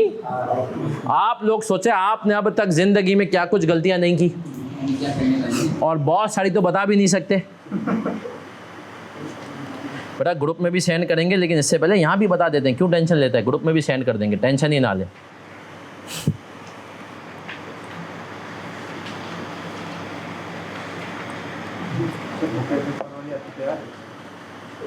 एफएफआर की बुक तैयार है, बट उसमें एक टॉपिक इत्तेफाक से यही टॉपिक जो है इसके हैंडआउट में कुछ रद्दोबदल मैंने किया है, तो वो बेसिकली नहीं है। तो अगर आपको ये वो बुक पुरानी वाली पकड़ाएं भी ना, तो आपने कहा ना इम्पेयरमेंट वाला हैंड आउट लगा के दो, सही है। मतलब कम से कम इम्पेयरमेंट वाला हैंड आउट ले करके जाएं। बेटा टैक्स कैश फ्लोज होते हैं कि आपने एसिड को यूज किया, मतलब एसिड के थ्रू प्रोडक्ट बनाया, उससे आपको प्रोडक्ट से फायदा हुआ, तो हमने कहा वो जो प्रोडक्ट से आपको फायदा हो रहा है वो कौन सा कैश फ्लो है। ऑनलाइन वाले बच्चों, जो रिकॉर्डिंग वाले बच्चे हैं, वो हैंड आउट मुझसे ले सकते हैं या निमरा से ले सकते हैं, ठीक है भाई। आ जाएं सर, ये FAR2 लेवल का, FAR2 FAR1 लेवल का हैंड आउट है, आप लोगों के लेवल का हैंड आउट। लेकिन इसमें एक सवाल ऐसा है जो कि आपके हैंड आउट में भी होगा, और ये वो सवाल है जो कि मैं कहता हूँ कि चीता बना देगा आपको अब तक का जो हमने पढ़ा है उसके हिसाब से। रिक्वायरमेंट पढ़ते हैं, पेज नंबर 8 आ रहा है। सबसे पहले अब सवाल करने का भी तरीका सीखना है तुम लोगों ने। सवाल करने का भी तरीका सर, सबसे पहले रिक्वायरमेंट पढ़नी और पासिंग मार्क्स अप्रोच, खुदारा पासिंग मार्क्स अप्रोच पे सब बच्चे आ जाएंगे। पासिंग मार्क्स अप्रोच का तकाजा ये होता है कि आपको पता हो कि किस चीज के कितने मार्क्स हैं। सवाल एप्रीकॉट वाला सवाल है, रिक्वायरमेंट है, पेज नंबर 8 है हमारा, ऐसा ही है। Calculate the amount of impairment loss if any. If any का मतलब क्या है, बोला हो सकता है तू इम्पेयरमेंट करे, कोई आई नहीं। ऑन प्लान फॉर द साल एंडेड 38 जून 2018, 7 नंबर का सवाल है। अब आए सवाल पढ़ते हैं। Property plant and equipment as disclosed in the draft financial statements of Apricot Pakistan limited for the साल एंडेड 30 जून 18। डेट को अंडरलाइन करते जाओ, तुम्हारा हाथ चले डेट अंडरलाइन होती जाए। Include a plant having a carrying amount निकाल करके इसने दे दी, स्वीट हो गया ये। मतलब इस सवाल में कैरिंग अमाउंट निकालने के तो कोई मार्क्स ही नहीं है। The performance of the plant has been deteriorating since the which is affecting APL sale. जिसने कहा बेटा परफॉर्मेंस में मजा नहीं है, इम्पेयरमेंट का पढ़ेंगे कल इंडिकेटर्स, लेकिन इसने अभी हमें अंदाजा दे दिया कि इम्पेयरमेंट का इंडिकेशन है। Following information estimates relates to the for the साल एंडेड 30 जून 19। अब इसने आपको पूरे कैश फ्लोज दिए। कह रहे cash flows from the plant are expected to decrease by each year from 2020 and plant's residual value after remaining useful life is of 3 years is 100 million में बेच भी देंगे। An offer has been received to buy the plant immediately for, but APL has to incur following cost of delivery to the customer। कितनी है? Legal cost, cost to reorganize the production process after disposal। applicable discount rate कितना है? 9%। अभी जो है हम इस सवाल को करेंगे तो 7, लेकिन हम इसकी स्ट्रेटजी बनाएंगे। आप पेपर में सवाल देखते हैं और डायरेक्ट जंप शुरू, और सबसे बड़ा फंड आप मारते हैं, आप वर्किंग से सवाल शुरू करते हैं। जो आंसर का फॉर्मेट है वो सबसे पहले बनाओगे, आधा सवाल खुद ब खुद होते जाएगा। अब सर सबने बोर्ड पे देखना है, सवाल का नाम क्या है? एप्रीकॉट। ये सिर्फ एक बेसिक सवाल है, कुछ लोगों ने यकीनन इसको FAR1 FAR2 लेवल पे किया हुआ होगा, है ना, उनको कुछ याद भी आ रहा होगा। लेकिन मुझे पता है इन बेशर्मों को अगर कहेंगे कि फिर करो तो गलती भी करेंगे, है ना सर। सुस्ती भूल जाते हैं इंसान, है ना आप लोग। कोई नहीं, अब आए सर, कॉपी कोई नहीं करेगा। सबसे पहले पेपर में हेडिंग डालनी है, आंसर का फॉर्मेट, और हमने कहा अब इम्पेयरमेंट के सवाल में जो है ना 90% सवालों में फॉर्मेट सेम है। कैरिंग अमाउंट यहां पे गिवन है, ऐसा ही है, और रिकवरेबल अमाउंट, और वो हम कहते हैं क्या होती है? हायर ऑफ, दो चीजें, क्या? फेयर वैल्यू लेस, और दूसरी चीज क्या होती है? अब सब बच्चे बड़े ही गौर से सुनेंगे, पेपर में हम क्या इशू करते हैं, गलतियां करते हैं। हम सर वैल्यू न्यूज़ के लिए परेशान हो जाते हैं। 90% देखो, इजी मार्क्स फर्स्ट, हमेशा सिखा दो ना, पासिंग मार्क्स अप्रोच क्या होती है? Easy marks first. आईकेप के एग्जामिनर के बाखुदा वो हैं कि हर सवाल के अंदर मैंने इजी मार्क्स छुपाए हुए होते हैं। ये गलती करता है, ये इजी मार्क्स की तरफ जाता ही। अब इधर देख लें, carrying amount, recoverable amount, higher of, fair value less cost to sell और वैल्यू इन। अब सब बच्चे इधर देखेंगे, फेयर वैल्यू और वैल्यू इन। अब सब बच्चे, कॉपी कोई भी नहीं करेगा मेरा बच्चा। कैरिंग अमाउंट गिवन है, कितनी है? अब इन दोनों में से इजी मार्क्स हैं fair value less cost to sell के। पेपर की अगर मार्किंग स्कीम बताऊं तो ये कितने 5 मार्क्स। पास होने के लिए 7 में से कितने चाहिए? सारे। तो पहले यार 2 इजी मार्क्स को तो टारगेट कर। तो अब हम सबसे पहले किसकी तरफ जाएंगे? आ जाएं sir, fair value less cost to sell. अब पढ़ेंगे एन ऑफर वाला part. An offer has been received to buy the plant immediately for, but APL has to incur the following cost. मतलब 570 में तो प्लांट मिलेगा ही बिकेगा, लेकिन भाई तुझे ये खर्चे करने पड़ेंगे। पहला खर्चा, cost of delivery to customer. क्या ये कंसीडर करूंगा? हाँ, इंक्रीमेंटल कॉस्ट है। लीगल कॉस्ट, इसने ये नहीं बताया इंक्रीमेंटल है या रिटेनर पे है। तो इस सवाल का लिख लो लर्निंग आउटकम। इस सवाल, हर सवाल का याद है ना सर? जो बच्चे मुझसे पहली दफ़ा पढ़ रहे हैं, हम हर सवाल का तो नहीं, काफ़ी सवालों का लर्निंग आउटकम लिखेंगे। उसका मतलब क्या है कि बेटा पेपर से आखिरी दिन पहले तुझे लर्निंग आउटकम पढ़ना है, तुझे क्लिक हो जाएगा इस सवाल में नई चीज़ क्या है, पूरा सवाल देखने की ज़रूरत। इस सवाल का लिखोगे learning outcome. By default legal cost are incremental cost. कुछ नहीं कह रहा तो लीगल कॉस्ट कौन सी कॉस्ट है?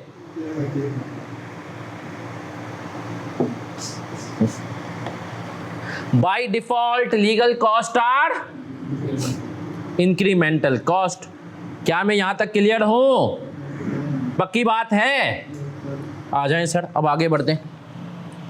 अब देखें सर, एक और गलती जो तुम पेपर में करते हो, हर चीज का वर्किंग अलग से बनाते हो। जरूरत नहीं है ब्रैकेट में वर्किंग। आईकेप के आंसर खोल के देखो, ब्रैकेट में कर रहा होता है।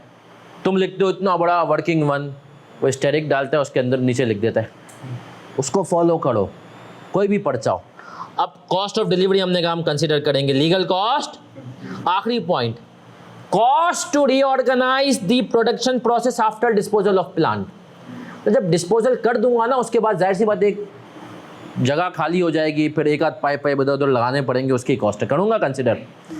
क्या ये बेचने के लिए जरूरी है? ये तो आफ्टर डिस्पोजल है ना। तो हमने कहा 570 में से कौन सी 2 कॉस्ट माइनस कर दूंगा? तो आ जाए सर, 570 माइनस 45 माइनस, ब्रैकेट में वर्किंग कर दो। कोई वो तुमसे नहीं चाह रहा कि भाई तू सही से उसमें कर। कितनी आ गई? 515। आपने कहा अभी वैल्यू इन यूज। अब एक मासूमाना सवाल पूछूं, मासूमाना सवाल। पेपर में सवाल आ गया, पेपर में सवाल आ गया तेरा, तूने देखा यार यही 615 आ गई, वैल्यू इन यूज निकालोगे? निकालोगे। मार्क्स रखे होंगे इसने इसके, याद रखो। प्रैक्टिकल लाइफ में नहीं निकालेंगे, पेपर में निकालेंगे, पेपर में निकालेंगे। क्या मैं क्लियर हूं? प्रैक्टिकल लाइफ में निकालने की जरूरत, पेपर में जरूरत। बढ़ जाऊं आगे? चलें सर, आगे बढ़ते हैं। कॉपी नहीं, हाँ जी। प्रैक्टिकल लाइफ में हमने चेक किया, इंपेयरमेंट हो ही नहीं रही, तो अब क्यों वैल्यू न्यूज़ की खुआड़ियाँ करूं? रिक्वायरमेंट भी तो यही है कि इम्प्लीमेंट निकालनी है। लेकिन आईकेप मार्क्स रखता है मार्किंग स्कीम में, क्वेश्चन में पैनिक बोला तो फिर क्या होगा? क्वेश्चन में। पैनिक बोला ना। हाँ लेकिन भाई उसने, जब आप इसका मार्किंग स्कीम देखेंगे ना तो मार्किंग स्कीम में इसके 5 नंबर हैं। बोलेगा वाह। आईकेप ने कहा भाई मैं तो चेक करना चाह रहा हूँ, मैं कोई प्रैक्टिकल लाइफ, देखो तुम अकाउंटेंट हो प्रैक्टिकल लाइफ में, मैं भी हूँ। मैंने देख लिया फेयर वैल्यू ज़्यादा आ रही, मैं भाड़ में वैल्यू न्यूज़ की इतनी मुश्किल वर्किंग करूँ, लेकिन पेपर में इसके मार्क्स अलग से दिए तो खुदारा ये चैंपियन बच्चा कभी कभी बनता है चैंपियन। 620 लिख देगा देयर इज नो इम्पेयरमेंट। सही है, बोलेगा ठीक है जवाब तो सही है, और मैं बाखुदा को इसमें इम्पेयरमेंट सही या गलत निकालने का आधा मार्क्स होगा। वो पढ़ा है ना स्टेप्स के मार्क्स होते, ये स्टेप्स के मार्क्स अब आ जाते हैं। अब आएंगे असल वर्किंग, इसके लिए वर्किंग करूंगा। वर्किंग सब बच्चे इधर, कॉपी नहीं।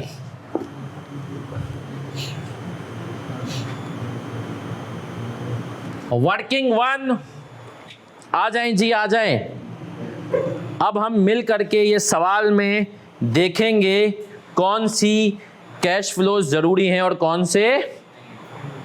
फॉलोइंग इंफॉर्मेशन एस्टिमेट्स, ऑनलाइन वाले बच्चे जो भी जूम पर हैं वो चाहें तो इस स्क्रीन का स्क्रीनशॉट ले लें, ताकि अगर हम बोर्ड भी शेयर करें तो आपको मसला ना हो, बाकी लोगों को तो हैंड आउट ग्रुप में मिल ही जाएगा। Following information relates to the plan for the साल ended,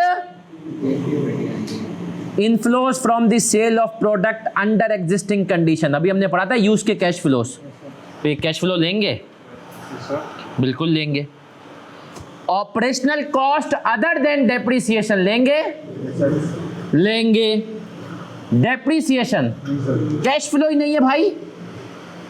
expenses to be paid in respect नहीं लेंगे। Cost of increasing plant's capacity, additional inflows net expected from, consider करूंगा। सर ये सारे सब्सिक्वेंट एक्सपेंडिचर वाले ना। इंटरेस्ट ऑन फाइनेंस लीज करेंगे, नहीं करेंगे। मेंटेनेंस कॉस्ट यूज का कैश फ्लो है। टैक्स पेमेंट ऑन प्रॉफिट्स नहीं करेंगे, ना टैक्स ना फाइनेंस ना सब्सिक्वेंट, है ना सर? करेंगे क्या हम? तो अब सर जल्दी से मुझे बताते जाएं, जल्दी से सब बच्चे मुझे बताते जाएं। अगर तो मैं आऊं वर्किंग 1 में तो कौन कौन से कैश फ्लोज लूंगा 2019 में? सबसे पहले मैंने कहा सेल्स के कैश फ्लो लूंगा, कितने? 250। दूसरा ऑपरेशनल कितना? 25। तीसरा ये नेगेटिव में आएगा, है ना? कितना आ गया? और कोई कैश फ्लो लूंगा? अभी कॉपी नहीं, आराम से बेटा, आराम से टाइम दूंगा, कॉपी का टाइम बहुत है, टेंशन ही नॉट। अभी सिर्फ समझने पे ध्यान देना है हमें। अब कह रहा है, अब आपको बताता हूँ पेपर में आप लोग क्या गुल खिलाते हैं। कह रहा है cash flows from the plant are expected to from each year from 2020 and, उसने कहा बेटा कैश फ्लोज जो हैं 15% से डिक्रीज हो जाएंगे हर साल 2020 एंड। अब बड़े गौर से सुनना, बहुत ही ज्यादा बच्चा क्या करता है, अब इन सब के ऊपर अलग अलग टोटल करके लगा दे। तुम इतने स्मार्ट होते हो तुम, अच्छा मैं देखा ही है, खैर अभी तो तुम लोग बड़े हो गए हो तो नहीं है। बच्चा क्या करता है हर साल 15 टाइम जाया, उसकी सेहत पे कोई फर्क नहीं, वो तो मुस्कुरा रहा है, अरे गधा है ये तो, देखो टाइम जाया कर रहा है, तुम्हें नहीं करना। टोटल बताओ कितना आया? 210। सर कैश फ्लोज डालूंगा कितने साल के? क्यों? उसने कहा है कि एक्सपेक्टेड यूजफुल लाइफ कितनी है? इसने बोला 3 साल, तो अगले 3 साल के। तो अब हमने कहा सर आए, इसका 85% कितना है? 178 पॉइंट, और इसका मजीद 85%, ऐसा ही है। अब सब बच्चे सुनेंगे, कॉपी नहीं। यहां तक हमने कैश फ्लोज निकाल लिए है ना। अब आगे आते हैं सर, अभी कहानी खत्म नहीं, उसने कहा डिस्पोजल के कैश फ्लोज भी तो हैं। एक तो हमने पढ़ा ना कौन से कैश फ्लोज आएंगे, दूसरा क्या कह रहा है भाई ये शख्स, ये कह रहा है, ये कह रहा है कि the cash flows from the plant are expected to decrease by 15%, the plant's residual value after its remaining useful life of 3 years is estimated at 100 million। बोला जब इसको यूज कर लेंगे तो फिर भी ये कितने में जाएगा, तो हमने कहा डिस्पोजल कैश फ्लोज कितने हैं, कितने हैं 100 मिलियन, मानते हो?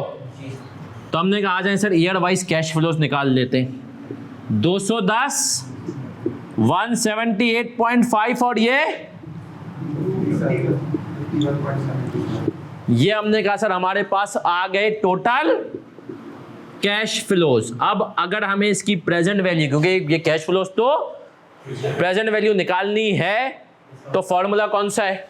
अब मैं आपको बताता हूँ, पेपर में आप लोग एक और गलती करते हैं, नहीं एन्युटी नहीं लगाते। आपको ना देखो उसको वर्किंग ज़्यादा करने का शौक है सब कुछ, आप है ना पेपर में फिर चैन नहीं आता ना, 1 + 9%, 1 + 9% की पावर, आप पेपर में ये भंड मारते हो, टाइम आया हो रहा है, सिंपल सा, ये कुछ करने की जरूरत है। 1 line, present value of above निकालो कितनी इज एट 9%, बताओ भाई कितनी आ गई?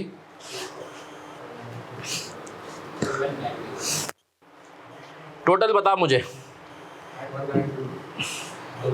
टोटल तीनों की मिला करके। मैं देखो मैं अलग अलग भी नहीं करवा रहा हूं, क्यों? कैलकुलेटेड होगा तुम्हारे पास, कितनी 537, 582, जल्दी, इसने ही पंगा भाई, तुम लोग अलग अलग ही बता देता हूँ।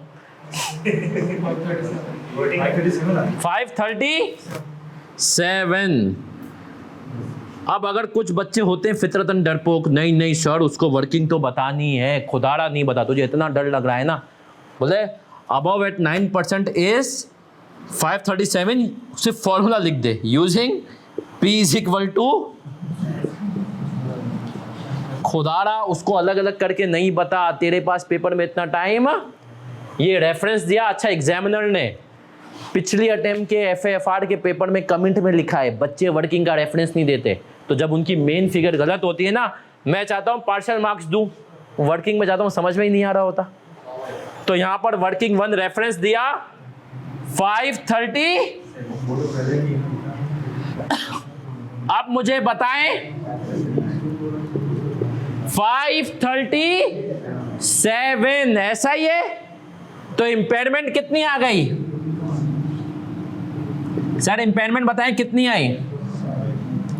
610 माइनस कितना हुआ मेरा बच्चा, जल्दी 73, ये आ गई आपकी इंपेयरमेंट। इसके 2 नंबर, इसके, अब मैं आपको बता देता हूं इसकी मार्किंग स्कीम भी एज पर ICAP के हिसाब से किस किस चीज के टोटल कितने नंबर थे इसके? 5 नंबर थे इसके, बेसिकली 4.5 थे, और सिर्फ आधा मार्क्स था ये फिगर निकालने के। कितना? अब ICAP को जरा समझना भी, इसने कहा यूज के कैश फ्लोज निकालने के 3 मार्क्स, डिस्पोजल के कैश फ्लोज निकालने का 100 नंबर डालने कितना मार्क्स था, और ये डिस्काउंटिंग करने का, इन सब की डिस्काउंटिंग करके ये फिगर लाने का 0.5 मार्क्स। समझ रहे हो? अब फिर मैंने कोई भंड मार दिया, मैंने कोई गलती कर दी तो देखो वो तुम्हें इसका मार्क्स देगा। तूने अगर यहां पर गलती की है, अगर तूने यहां पर गलती की है तो इसके 3 में से 1 नंबर काटेगा, 2 नंबर देगा।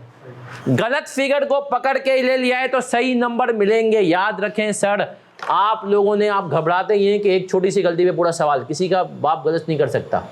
कॉपी करें सर ये यहां तक। ऑनलाइन वाले बच्चों कोई सवाल हो तो मुझसे पूछ सकते हैं, बाकी हम फिर आएंगे स्टोरी टाइम पे, है ना।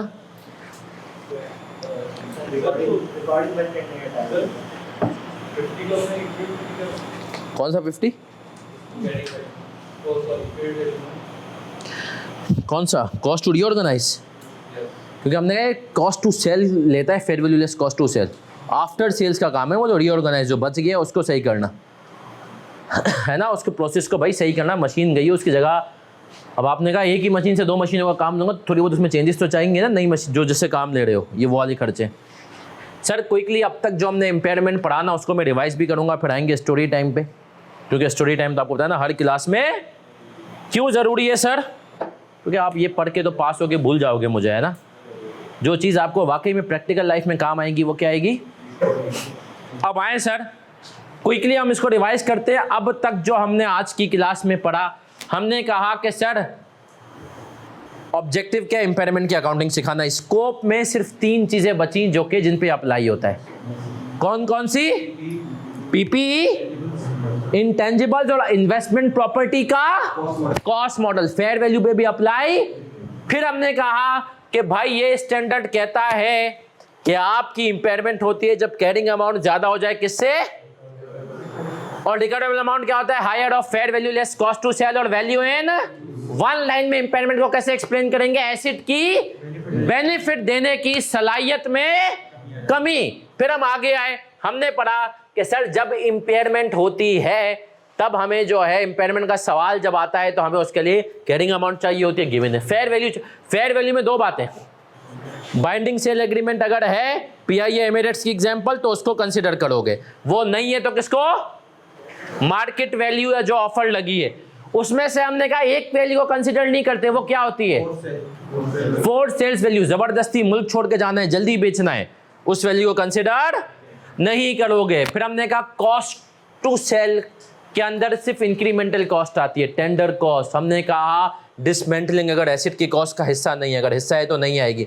लीगल कॉस्ट अगर रिटेनर को दे रहे हैं तो नहीं आएगी, रिटेनर के अलावा वाली है तो वो डिलीवरी टू कस्टमर, ये सारी कॉस्ट आती है।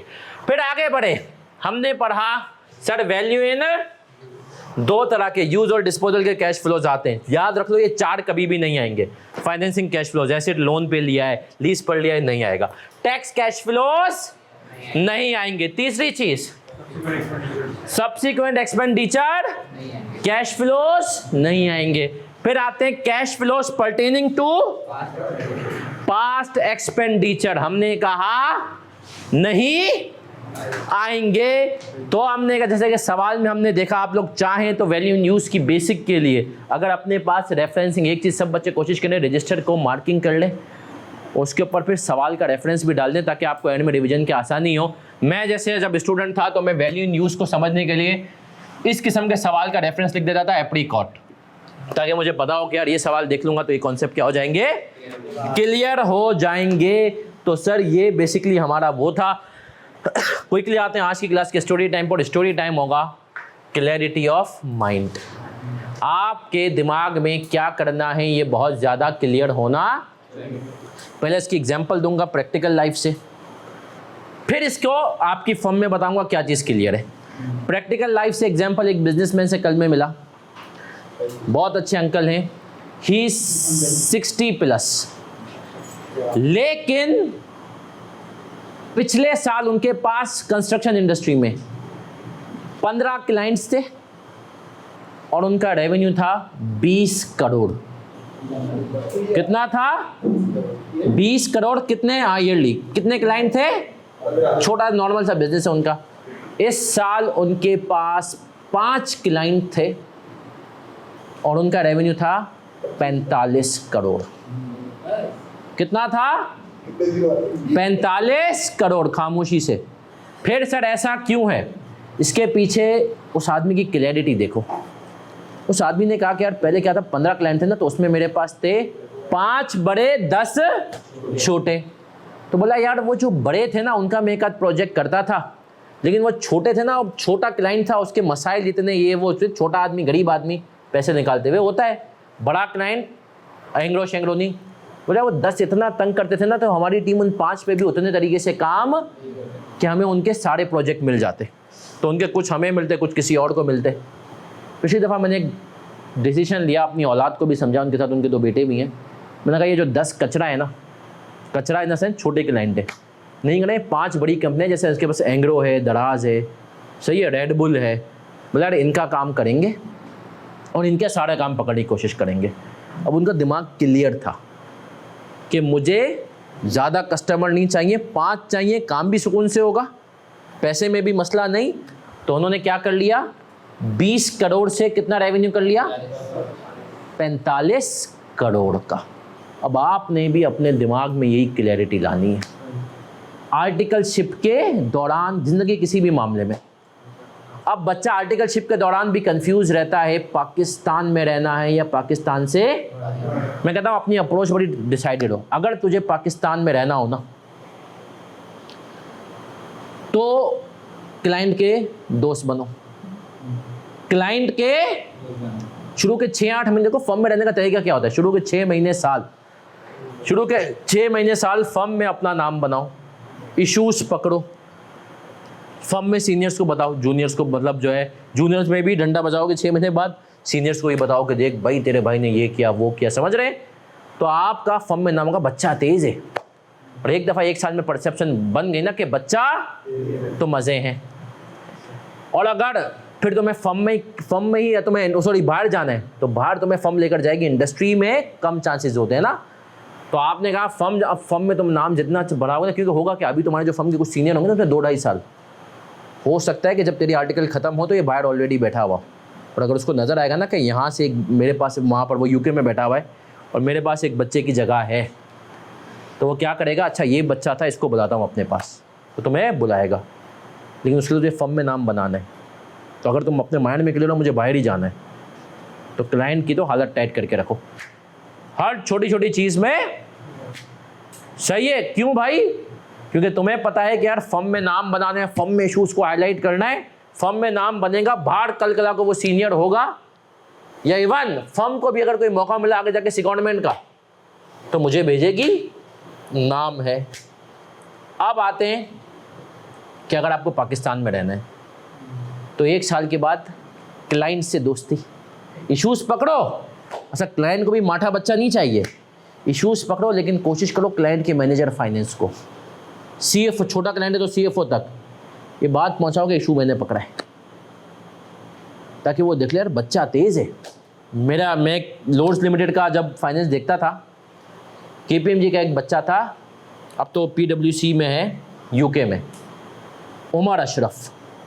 हम लोग हमेशा सेल्स नहीं परचेजेस को घुमाते थे। अभी भी आपको क्लोजिंग स्टॉक में क्लाइंट सबसे ज़्यादा खेलता है, higher the closing stock, higher will be the, किसी का बाप नहीं पकड़ सकता, हम भी घुमाते थे, सही है। अब अच्छा कभी कोई पकड़ नहीं पाए, सालों से चल रहा है, एक दफ़ा एक बच्चे ने पकड़ लिया, कैसे पकड़ा, मतलब उसमें हम परचेजेस में भी गेम डालते थे, क्लोजिंग स्टॉक में भी, के यहाँ से पकड़े भी तो वहाँ से बच जाए, सही है। उसको मैंने पकड़ लिया, KPMG का बच्चा था, ACC क्वालिफाइड। उसको मैंने कैसे पकड़ा, मैंने कहा देख ऑडिट ख़त्म हुआ ना, उस वैसे तो मैंने खैर टोपी घुमा के निकलवा लिया था, सही है। मैंने तो कैसे पकड़ा, उसने कहा कि हसान भाई मैंने जो है परचेजेस की 100% वॉचिंग कर दी। मैंने कहा पागल हुआ है, क्यों, बोलता है देखें मैं ना, फैमिली तो मेरी यहाँ पे है नहीं, फैमिली तो मेरी यहाँ पर, टाइम बहुत था, एक दिन वैसे ही बैठा हुआ बोर हो रहा था, परचेजेस पकड़ी तो मुझे पता चल गया कि ये आपने जो 2-3 इन्वाइसेज में ना परचेजेस की गेम बजाई हुई है, सही है। खैर उसको मैंने कहीं ना कहीं, मैं आपको फिर भी बताऊंगा कैसे आपको क्लाइंट दबाता है, उसको उस टाइम पे तो दबा दिया, लेकिन मैंने बोला अच्छा, फिर जब मैं उस लोड्स लिमिट को छोड़ रहा था ना, तब मैंने रिकमेंड किया, मैंने कहा ACC बच्चा है, इसके आर्टिकल्स कंप्लीट हुई हुई है, इसको बुला लो। मैं छोड़ते हुए क्या कह रहा हूँ, मेरी जगह किसको बुलाओ, मैंने कहा बल्ले बच्चा ACC है लेकिन बहुत, तो क्लाइंट पे नाम बनाओ, कि यार क्लाइंट को हो कि ये बच्चा तेज़ है। मैंने उन बच्चों को नहीं बुलाया जिनको मैंने बड़े आराम से चीज़ें पेली, मैंने कहा ये तो अभी इतना पेल रहा है, तो इधर भी आकर के इसको वो नहीं, और जो अच्छा तेज़ है ना, पुलिस वाले को ही चोर बनाओ, सही है, उसको पता होगा कि क्या करना है। तो सर क्लैरिटी माइंड की बहुत ज़्यादा ज़रूरी है। तो कि अगर आपका माइंड क्लियर है तो आप अभी तक सोच रहे हैं यार 6 महीने में डिसाइड हो जाए पाकिस्तान में रहना है या बाहर। तुम में से बहुत सारा को तो अभी भी डिसाइड होगा, है ना? रहना चाहिए या नहीं? बहुत अच्छा। रहना चाहिए या? मैं हमेशा कहता हूँ अगर माँ बाप के इकलौते हो तो यहाँ रहो। यार देखो माँ बाप सब कुछ होते हैं ना, आप माँ बाप के इकलौते हो तो हाँ, अगर माँ बाप भी बोले जा सही है तो अच्छा नहीं लग रहा, कम से कम कुछ तो जैसे फायदा होगा, है ना? पढ़ूंगा तुम लोग कैसे कैश जनरेटिंग यूनिट बनोगे, अभी इसमें है, सही है। दूसरा मैं कहता हूँ एक बात यार, अगर तुम्हें लगता है ना कि तुम दीन पे रह पाओगे कायम, क्योंकि देखो बाहर जाके ना खास तौर पे आपको वेस्टर्न वर्ल्ड में जाकर दीन पे कायम रहना मुश्किल हो जाता है। उसके पीछे सर सबसे बड़ी वजह ये है कि कल्चर जो होता है ना, मेरे जितने भी दोस्त यहाँ पर गए थे, यहाँ से गए थे, अब सब ने मोर्टगेजिस पे घर लिए हुए, यहाँ पर थे तो सूद हराम ये वो। अब कहते भी बोलते हैं यार गलत है, लेकिन वो गलत के गलत होने का एहसास बड़ा कम हो जाता है जब आप उस एनवायरनमेंट में होते हो ना। आप कहते हैं कि यार क्या करें, इसके बगैर यहाँ पे घर थोड़ी बनेगा, सही है सर। अब मेरा एक दोस्त है, उसका नाम है अहमद। क्या नाम है? अहमद। लेकिन जब वो बोलता है मैं क्लाइंट पर जाता हूँ ना, तो मैं अपने आप को आमिद कहता हूँ। क्या कहता हूँ? आमिद। मतलब एक तरह से बोलता है, कभी बोलता है अब अनफॉर्चुनेटली माहौल ऐसा है, बोलता है यार कि अब ये चीज़ें डिस्क्रिमिनेशन, बोलता अब तो बोला चलो पहले तो खाली ये था, बोला अब तो हम पाकिस्तानियों की ज़्यादा करते हैं। बोला मसला है कि दुनिया भर में इंडियंस आगे आ रहे हैं, वो बोलते हैं पाकिस्तानी। लेकिन मैं फिर भी कहता हूँ यार देखो अगर दीन पे कायम रह पाओ, माँ बाप के इकलौते नहीं हो तो बाहर जाना, इस मुल्क में जो इस वक्त हालात हैं, मतलब बिलावल तुम्हारा पीएम बने इससे अच्छा है कि भाई तू बोल के मैं बाहर हूँ, सही है। तो चलें सर, कल मिलेंगे 4 बजे। लेकिन एक इंपॉर्टेंट अनाउंसमेंट है, कल 4 बजे क्लास तो हमारी है, लेकिन उससे पहले यहाँ पर तंजीम इस्लामी जो है, जो डॉक्टर इसरार अहमद साहब की जो तंजीम है, उनके जो इस वक्त के अमीर हैं, जो हेड हैं, सही है, शुजाउद्दीन साहब, वो कल केएनएस में आ रहे हैं। उनका एक सेशन है 2:15 से लेकर 3:15 तक। वैसे तुम लोगों ने जो किए हैं काम, जल्दी ना आए, है ना, तो अगर जल्दी आ जाएं तो कुछ फ़ायदा हो जाएगा। हम मिलेंगे इंशाअल्लाह हम मिलेंगे इंशाअल्लाह कल। अल्लाह हाफिज़।